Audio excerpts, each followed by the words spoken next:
Sistem tanam paksa adalah sistem yang mengharuskan rakyat melaksanakan proyek penanaman tanaman ekspor di bawah pelaksanaan pemerintahan kolonial Belanda. Belanda memperkenalkan sistem tanam paksa atau kulturstelsel pada masa kepemimpinan Johannes van den Bos. Sistem tanam paksa pertama kali diperkenalkan di Jawa dan dikembangkan di daerah-daerah lain di luar Pulau Jawa. Di Sumatera Barat, sistem tanam paksa dimulai sejak tahun 1847. Saat itu, penduduk yang telah lama menanam kopi secara bebas dipaksa menyerahkan hasilnya kepada pemerintah kolonial. Sistem yang serupa juga diterapkan di tempat lain seperti Minahasa, Lampung, dan Palembang. Ada beberapa hal yang melatar belakangi kebijakan tanam paksa, diantaranya pertama, Belanda mengalami krisis ekonomi pasca kejayaan Napoleon Bonaparte dari tahun 1803 sampai 1815 di Eropa. Kedua, terjadinya perang kemerdekaan Belgia yang menyebabkan pemisahan wilayah pada tahun 1830. Ketiga, besarnya biaya untuk menumpas pemberontakan di Ponegoro. Keempat, kas Belanda kosong dan utang Belanda yang sangat banyak. Kelima, pemasukan dari penanaman kopi tidak cukup untuk menutupi kekosongan keuangan. Berikut beberapa ketentuan dari tanam paksa. Diadakan persetujuan dengan penduduk agar mereka menyediakan sebagian tanah untuk ditanam tanaman ekspor. Yang kedua, tanah yang disediakan tidak melebihi 1/5 dari tanah yang dimiliki. 3. Pekerjaan tanaman tidak melebihi 3-4 bulan. Yang keempat, harga tanaman disesuaikan dengan harga dari pemerintah kolonial. Kelima, kegagalan panen ditanggung pemerintah. Keenam, pelaksanaan tanam paksa diwakili pemimpin pribumi. Pegawai Eropa hanya sebagai pelaksana umum. Berikut beberapa penyimpangan yang dilakukan kolonial Belanda, yaitu jatah tanah untuk tanaman ekspor melebihi 1/5 tanah garapan, apalagi jika tanahnya subur. Rakyat lebih banyak mencurahkan perhatian, tenaga, dan waktunya untuk tanaman ekspor sehingga sawah dan ladang milik sendiri menjadi terlantar. Waktu pelaksanaan tanam paksa ternyata melebihi waktu tanam padi, sebab tanaman perkebunan memerlukan perawatan yang terus-menerus. Setiap kelebihan hasil panen dari jumlah pajak yang seharusnya dibayarkan kembali kepada rakyat, namun ternyata tidak dikembalikan kepada rakyat.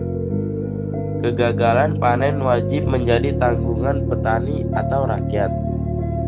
Penyimpangan-penyimpangan tersebut membawa akibat yang memberatkan rakyat, seperti banyak lahan terbengkalai sehingga panen gagal, rakyat semakin menderita, timbulnya wabah penyakit, bahaya kelaparan melanda.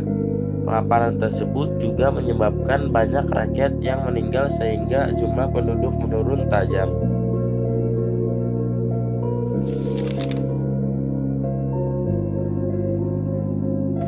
Politik pintu terbuka adalah kebijakan politik di mana perekonomian Indonesia dibuka kepada pihak swasta untuk mendorong pertumbuhan ekonomi dan meningkatkan kesejahteraan.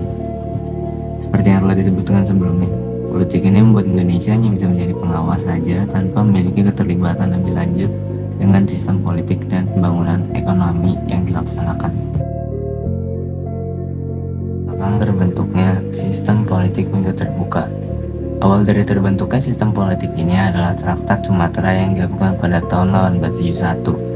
Dengan perjanjian tersebut, pihak Belanda bisa memperluas kekuasaan sampai wilayah Aceh. Inggris yang juga termasuk dalam pihak yang berada dalam lingkup perjanjian tersebut meminta pembayaran dari Belanda, yakni dengan menerapkan sistem ekonomi liberal di wilayah Hindia Belanda yang saat itu meliputi wilayah Indonesia. Penggunaan politik pintu terbuka hampir serupa dengan sistem ekonomi liberal yang diajukan oleh Inggris. Pemerintah Inggris ingin agar pengusaha asing bisa menanamkan modal dengan mudah di Hindia Belanda. Selain itu, Inggris juga ingin menyebarkan ideologi kapitalisme dan liberalismenya ke seluruh dunia.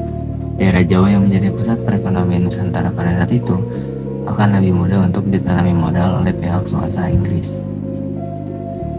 Dengan adanya kesepakatan dalam politik terbuka ini, pengusaha yang hendak menanamkan modal menjadi lebih terjamin keamanan modal dan usahanya.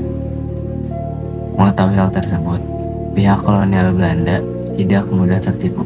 Pemerintah memang memberikan kebebasan kepada pengusaha untuk menyewa tanah, tapi tidak memperbolehkan untuk membelinya. Dengan begitu, tanah tidak akan mudah jatuh ke tangan orang asing, apalagi Inggris yang saat itu menjadi musuh utama Belanda dalam hal kolonialisme dan juga perdagangan internasional. Penggunaan tanah sewaan tersebut dimaksudkan agar setiap produksi yang dihasilkan bisa langsung diekspor ke Eropa. Politik etis adalah kebijakan balas budi yang dibuat untuk mengganti kerugian masyarakat Hindia Belanda atas eksploitasi yang dilakukan pemerintah Belanda. Secara garis besar, politik etis memiliki tujuan untuk meningkatkan kesejahteraan rakyat Belanda. Latar belakang: selama masa kolonial, Belanda telah menerapkan berbagai kebijakan ekonomi berbasis sistem kapitalisme barat. Salah satu kebijakan ekonomi yang mengakibatkan penderitaan terparah rakyat Hindia Belanda adalah sistem tanam paksa. Dengan begitu, Peter Brooshoff dan Van Deventer merasa pemerintah Belanda memiliki hutang tanggung jawab moral untuk mensejahterakan rakyat Hindia Belanda. Dari kritikan inilah, akhirnya pemerintah Belanda, Ratu Wilhelmina, mengeluarkan kebijakan politik etis sebagai bentuk balas budi kepada masyarakat Hindia Belanda. Dampak politik etis. Pada pelaksanaannya, Belanda tidak memberi perlindungan atau bantuan kepada usahawan pribumi secara sungguh-sungguh. Pada sektor pertanian, irigasi yang dilakukan pada perkebunan yang memiliki hak utama. Sedangkan pada pendidikan, pelajaran yang diberikan hanya pada pengajaran tingkat rendah dan tertutup pada golongan priayi. Namun, kebijakan politik etis tetap memberikan dampak positif, diantaranya munculnya golongan cendekiawan, terbangunnya saluran irigasi, terjadinya pemerataan penduduk. Berkat politik etis, memunculkan golongan elit baru yaitu kaum terdidik, yang kemudian mendirikan berbagai perkumpulan seperti Budi Utomo, Indische Partij, dan Serikat Islam. Organisasi inilah yang kemudian menjadi cikal bakal nasionalisme dan kemerdekaan Indonesia.